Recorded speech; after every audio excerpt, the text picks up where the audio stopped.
pledge allegiance to the flag of the United States of America and to the republic which stands one nation under God, indivisible, with liberty and justice for all.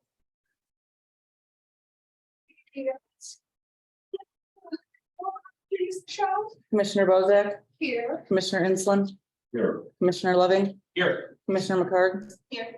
Commissioner Scott, and Commissioner Snodel are absent. All right, we're gonna jump around tonight. We're gonna go straight into new business, the kayak launch project presentation. I know you gentlemen are going to present somewhere else after this, so let's get you rolling. We're ready to hear what you have to say. Thank you. Let me start out with an introduction. So I'm Rob Albrecht Manager. I'm a neighbor. I live in Porter. I'm on the Plan Commission and PTA. And I'm also the Blue Wave Steward, which means the guy who cares about river left pathways in the park in the area for the Paddle Association. And I'm also a volunteer at the National Park. I partner with. I'm Dan Platt. I'm the Chief of Resource Management for Indiana Dunes National Park. So I'm responsible for our natural resource program, cultural resources, and then wildlife and fire. And then also helped start the Northwest Indiana Paddling Association in 2009. So quite a few years back, but I've been heavily involved with developing public access sites and ADA accessible launches throughout Northwest Indiana for quite a few years. And that was the main thing we're hoping to talk to folks about today. So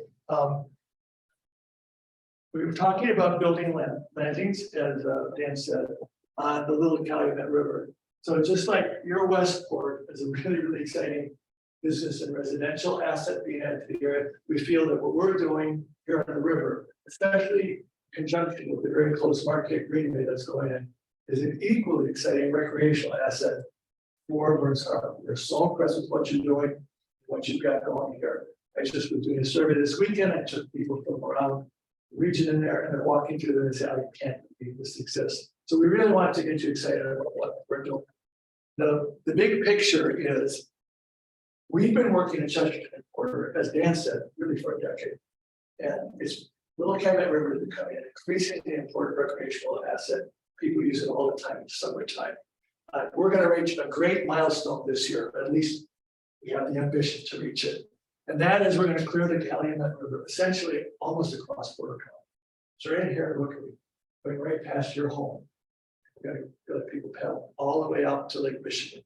We'll be adding new landings, including, as a reason why we're here tonight, landings here in Burns Harbor that we wanted to talk with you about. So it's going to really be an incredibly recreational asset. It is so cool in Burns Harbor because of how pretty it is, because the features are here, because of how close it comes to Marquette Greenway. The conjunction of those two are great. I want to give a shout out to all the people who work on it. It is a combined effort of a lot of folks who volunteer their time. And this year, we're getting some paid help for it. So I won't go into that too much, but it's a lot of work. That's the clearing area. So the right-hand border there is, we're going to start at the end of the Harbor, the west end, chances to get through there, continuing Chesterton to the border where we have, as far as how we're and then we want to come through all the way here to 9, past Burns Harbor, through Burns Harbor, past Salt Creek, all the way there. It's an incredibly ambitious thing. We think we're going to do it. There is something different about Burns Harbor. We know what we're doing in most of the places. We're just doing more of it. It's hard work, but we've done it before. It's something very different about your town, and we have to account for that. Thus, we're talking about putting some extra landings in here. The location of them is one, and we're talking with NDOT about that. They're the landowners here. That side, over there, Adjacent to the park. yeah, there's an informal parking lot and fishing thing that's been there for decades and people use it. So we're talking with NDOT about that part and in conjunction with the immediately adjacent land, the blue, which is all United States of America, and putting a small landing in there for people who want to get out, don't go past the dam. It would not be a big operation, but it will allow people to get out safely who don't want to go there. Those discussions are in progress with NDOT right now. We'll actually be taking it out measuring tomorrow. Secondly, we want to do in phases, landings to get people safely around the dam. So there will be a landing on the west side, so people can exit safely. They'll be protected by a cable with floating barriers and stuff, so nobody inadvertently floats over the dam. We'll put a walkway in across that, and that is National Park Service land. Down there to the other side and get them down safely over those rocks that people put in. Intention this year is to put 2 modest landings and make it safe, make it accessible. We have ambitions in further years when there's more money to make it more of an amenity. Those are things we'll definitely want to talk with you guys about. It would be getting more access down there, making it even a more appealing location, because frankly, it is a very appealing location, and when people figure out what it is, people can get to it. We think it's going to be a great job. The schedule is this. So today, actually, at 1 o'clock today, finish the survey. We have to do that every year to apply for the permit. We finished it, we'll be applying for the permit tomorrow. There's other permits we got to get up. That should be done. Hopefully, next month, we'll start hearing back from the agency saying that we've done the work. We'll be doing it. It'll take us all the way through September to do it. In September, we actually plan on having a lot of events to celebrate it. Something we'll probably want to talk with you guys about. National Park Service is going to hold at least 2 events as part of their outdoor adventure festival down there. They have to call attention to it, so you'll see folks coming through. And we want to make a public buzz about it. So that's the overall sort of the outline of what it. Certainly today, first of all, I want to let you know we're through Tina, we were introduced to your department heads. So we're talking to the streets and fire and police. They're aware of what we're doing. We'll continue to keep them up to date. We'll listen to their concerns. Today, we want to answer questions you've got today and the future. And Dan and or I are happy to talk to members of the town in any capacity throughout the summer as this thing rolls out. Both address your concerns, but frankly, we hope share our enthusiasm for it, see what the town can make of it, because we think it's a fantastic development. Yeah, it looks really awesome. It does look really awesome. It sounds like a great plan. I personally don't have any questions about it. Everything, looks good. Where are the funds coming from to, since you're not making an ask of us today? Well, where are the funds coming from? Multiple funding sources from day one for this project. A lot of it has come through the Chi-Cal Rivers Grant Program, which is through the NIFWF, National Fish and Wildlife Foundation. They've been a major funder for this. National Park Service has funded a lot. I think we put, we're putting 112 into it this year alone, hiring a crew to help do clearing and pay for that. There's also, we're hoping to tap into some settlement money with US Skill, because it's with their fish kill and one of their spills, their chromium spill, a couple of years ago. We have to use the money for a public amenities project. So this is one thing that we're looking at tapping into. One thing that might be a little tricky on that is because that access site is just outside the park. So we're working with our solicitors in the Park Service right now to make sure that we can do that. If not, there's a couple backdoor ways that we could transfer the money potentially to a partner organization. They could build it on our behalf outside of the park too as well. So we're navigating that right now. Kind of plan C, if that doesn't work, is maybe go back to Chi-Cal Rivers or other grant funders to see what's out there. But we got a $260,000 settlement with the US Skill project, and then there's a couple other ones in the works with other environmentally related settlements that we might be able to tap into as well. So I mentioned their in-kind contributions, but I want to mention them because they're really significant. There's a heck of a lot of volunteer grunt effort in this stuff. It's just amazing what people are willing to do and contribute. And second, Shirley Hines is a really good partner with us, and they helped us in various sections along the river, and they were doing restoration work over here. We partnered with them on all those. They actually helped us get that grant. yep, Shirley Save Dunes has been a major partner. To a lesser extent, but they're getting more involved with Isaac Walton Lake too, but quite a few groups around here. How is the water quality of this section of the So locale? one of the things that was a big hang up for the National Park Service, what kind of slowed things down in previous years was because of combined sewer overflows in Chesterton. Chesterton has since pretty much resolved those issues, so that was the impetus for the National Park Service getting involved almost a decade ago. So overall, very good. I mean, we're in the river up to our waist and neck in some places, and have really had no significant issues.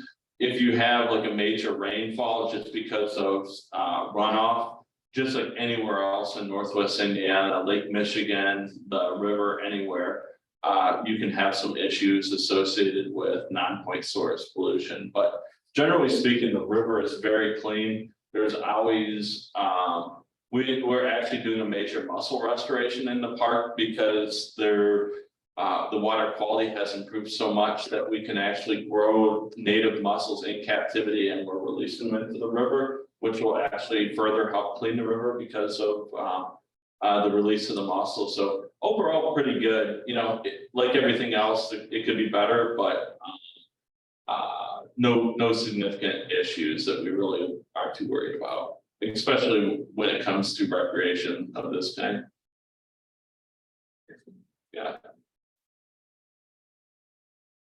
If we have any other questions, Tina knows how to get in touch with Dan or me. We'd be happy to respond. We're very excited. This is going to be the center of a lot of attention. Really want to work with you guys. Do you have specific days that you have that you're looking for volunteer workers or anything like that we could, you know, share posts on our Facebook Absolutely. that, you know, to contact you that you're looking for volunteers? Yes, Dan and I. Every day, right? No, not every day. Dan and I and his crew chief are getting together next week, and we'll start planning out the campaign this year. We will absolutely would love to let you guys advertise people to take an opportunity to get dirty, wet, and dangerous. Yes. We're hoping to get through it pretty good, though. We hired a 4-person crew, and then IU is providing another 3 people through their an internship program. We'll be out there 2-3 days a week. In addition to our people will be out there 5 days a week. So, well, they probably won't be out there. It usually takes a couple of days in the river, and then just recovering and getting your equipment cleaned back up, getting back at it. But it'll be pretty much a 5-day-a-week effort. Yeah, especially if people want to, you know, Burns Harbor especially wants to advertise the days that we work in this area. But people, I don't know, maybe even your residents, they don't know how beautiful it is back there. It's stunning. So yes. All right, let's. Well, one last thing, I mean, just in general,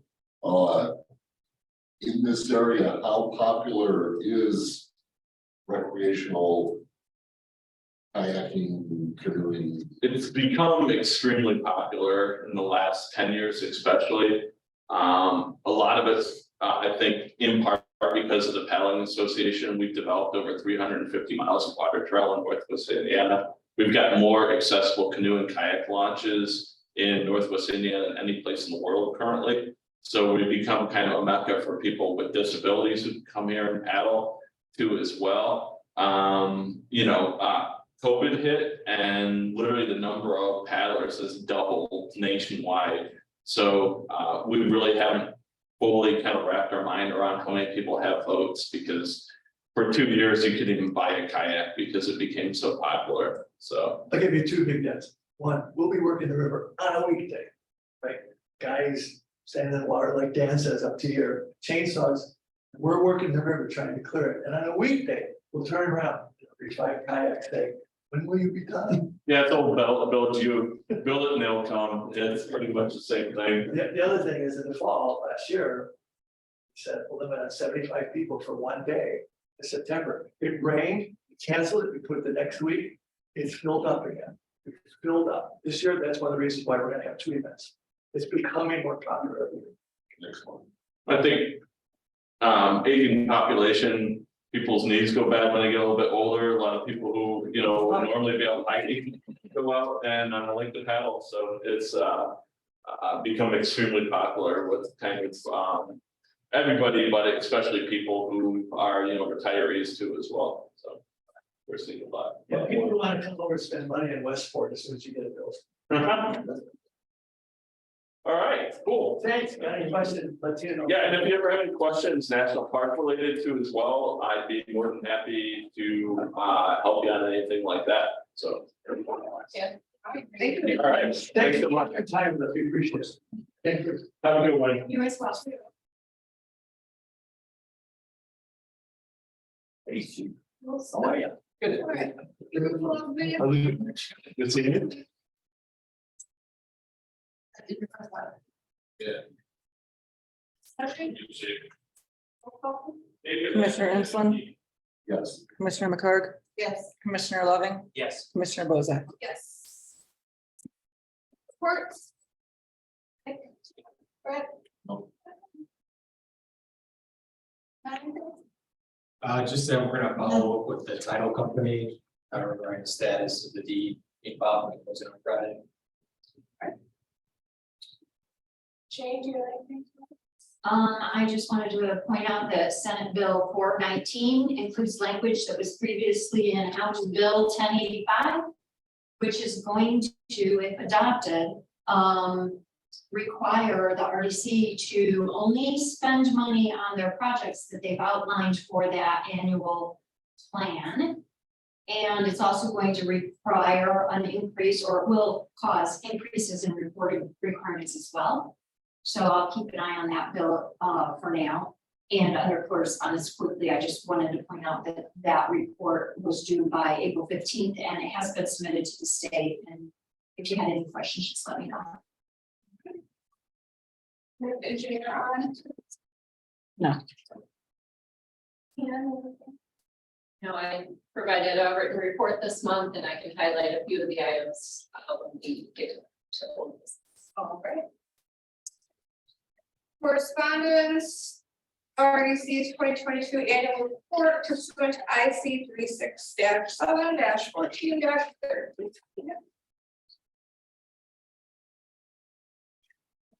Back to old business, back to you.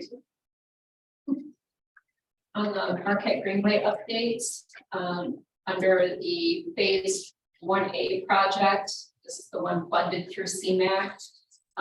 As the attorney indicated, the Macaulay acquisition was completed last Friday. So we purchased about an acre of land to support trail developments.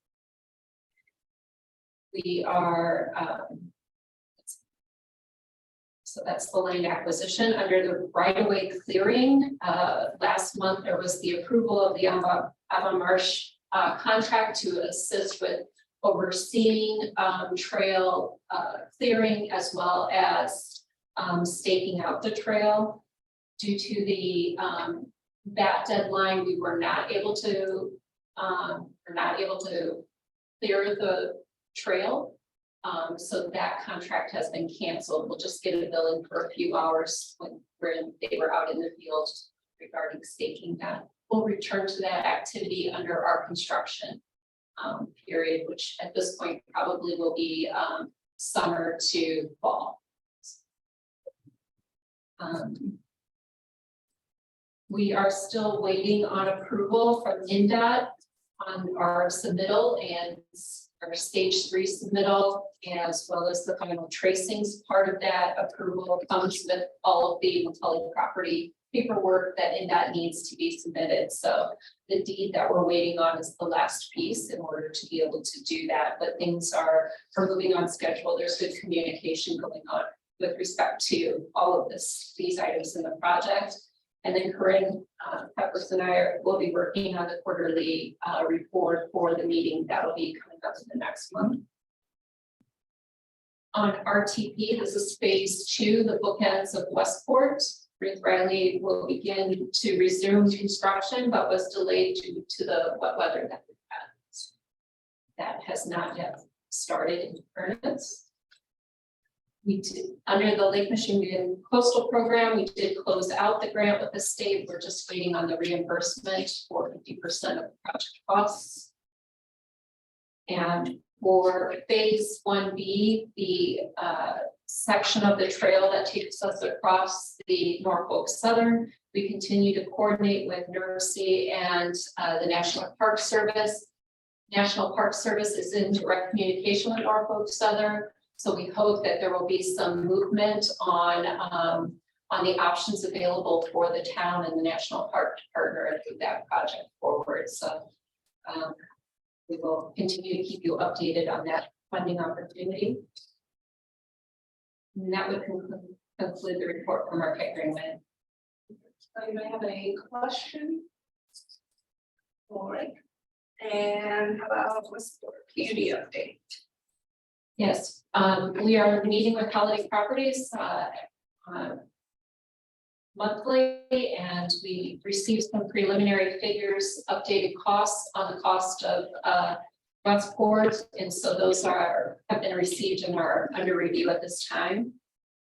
And then with the Ready Grant, we just stayed in communication with the Northwest Indiana Forum Foundation to let them know that we're still interested in pursuing our $1 million application, and that we're coordinating with respect to Westport. Thank you. And approval of claims register. So Second. Question?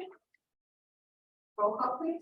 Commissioner Inslam, Yes. Commissioner McCart, Yes. Commissioner Loving, yes, Commissioner Bozak. Yes. Approval of financial report for the month of March 2023. Motion. Second. Discussion. Roll call please. Commissioner McCart, Yes. Commissioner Loving, yes. Commissioner Inslam, Yes. Commissioner Bozak. Yes. Good of the order. Anybody have anything? Got anything out there, audience? No? All righty. Second, Discussion. Roll call please. Commissioner Loving, yes. Commissioner Inslam, Yes. Commissioner McCart, Yes. Commissioner Bozak. Yes.